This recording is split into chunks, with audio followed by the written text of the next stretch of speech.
welcome to the Harmony Hall of Friends podcast.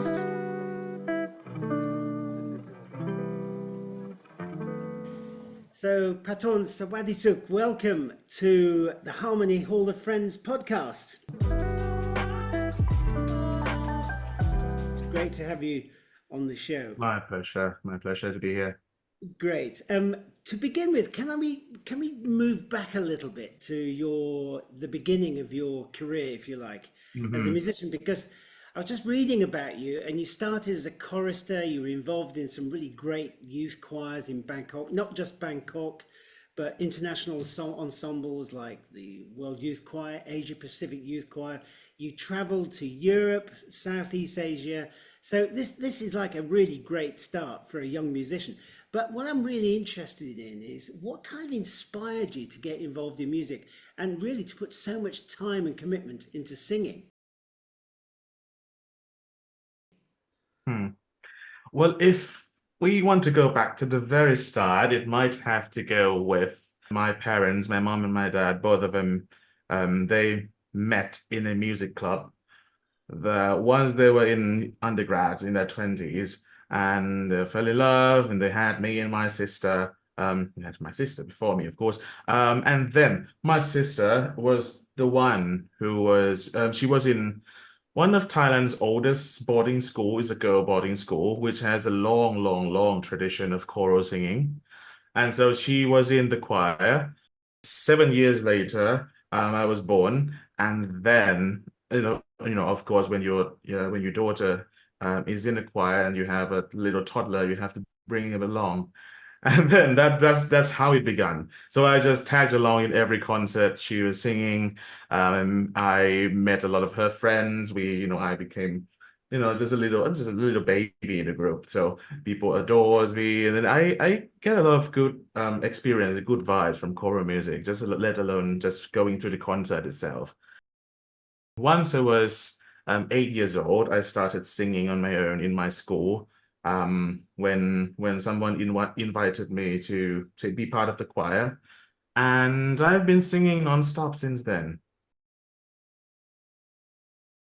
Can you tell me how, as a young musician, you decided that the Kodály method was for you? So much so that you actually went to Hungary to study. My first encounter with the method is actually when I was a little kid singing in choirs, of course. We have all the very basic training of, movable door and just the use of hand signs, the use of rhythm syllables, ta, ti, ti, ta, if you may. And then I have had this opportunity to learn more about the Kodály method at Chulalongkorn University. And I have been to some symposium with the Kodály method. It's an international Kodály symposium, which was held in Malaysia in 2019. And I have that great pleasure of attending that event, and it just changed my whole perspective of making music. Now, I know you studied conducting at Chula University, and in fact, you're a very active conductor now. So I'm interested to know, how did you find the transition from singing to conducting? And are you still singing? How has it affected your singing? Has it affected it at all? I think my conducting and my singing has always been changing. I have to say, it never feels like it's a constant pace. It just feels that it just keeps improving, and it just keeps going with the flow, going with how we feel each day, and how we work each day, what's the mood. And it has been a journey. Like I was always a singer in choir since I was in schools. I started conducting an ensemble when I was in on my senior year in high school. And then I just really love the feeling of not the conducting itself, not the fame, not the reputation that or the spotlight that comes, but more of the leading part of it. The way you approach people, the way you connect with them, and the way you can make music with them and make different sounds and explore many things. So, just moving on, you are now a maestro, you're a music director, a conductor of a very highly regarded choir in Bangkok, the Bangkok Consort Singers. Can you just tell us a little bit about the work of the singers? It was more of a project-based choir in the first 2 years, and especially the first year, we just gather, we perform, and then we're done. And now that I am back here in 2024, we are doing the choir full time now. So we have been preparing many programs, and so our work, as I mentioned, is focusing on early music, but also bridging into contemporary music as well. We were trying to also to educate singers into singing methods and learning music. That is a cognitive activity for them as well. Sometimes when we rehearse in choir, singers come even prepared, or experienced singers, they come in and they don't really think much in rehearsals. I don't know if I'm a bit burned of saying this, but I said it. What we try to do in concert singing is just we keep the starting pitch and then we just side sing everything in movable do together. Of course, it takes experienced singers to do that, but we've built a system that we are slowly growing towards this kind of training, which I learned from Hungary mostly. And we try to use piano as minimally as possible. So singers will have to get accustomed to the chord, to the tuning itself, by voices. And that is also another main thing about the Kodály choral training. Because I know Kodály and particularly Bartok, they were very passionate about the kind of folk music of Mhm. Hungary. And obviously, you live in Thailand, and you're a really highly esteemed classical musician. Has your heritage as a Thai musician kind of influenced your approach to performing classical music? If we talked about Thai folk music, I I have to say that folk music sometimes it's just not something that we, the metropolitan Bangkokian, can relate to anymore, unfortunately. It is something so distant. And I find that we're very hard in schools as well. If I have pick a folk song for students to sing and they have no idea how it's supposed to sound.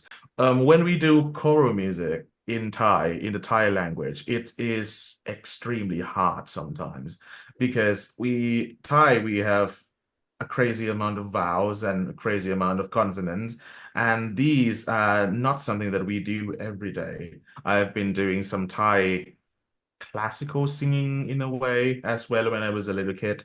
So that I believe that stays with me.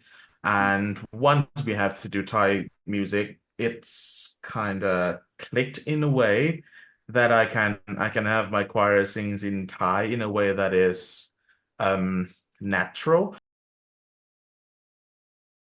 I wholeheartedly believe that music is a very powerful tool, and it could really change lives and improves it. Moving on, to the charity Harmony is what it's about is the idea of changing lives through music of young people under 25, particularly who are socially and economically disadvantaged.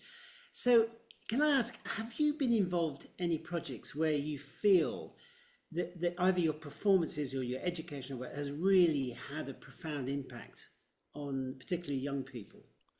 It was in 2019 where when the Pope was in Thailand, and then we have this collaboration with Chula and some kids from the mountainous regions in northern Thailand, and also Muslim kids from the south.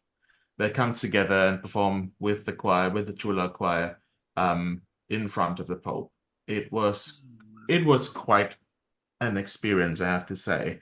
That I was a singer there. I was an undergrad at Chula, but having seen that those kids, that is so pure, and they were just so happy to be there.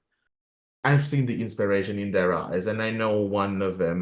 We kept contact, and now she is studying music in university. That is quite inspiring to see, like how one event or how being in a choir can really improve one's life.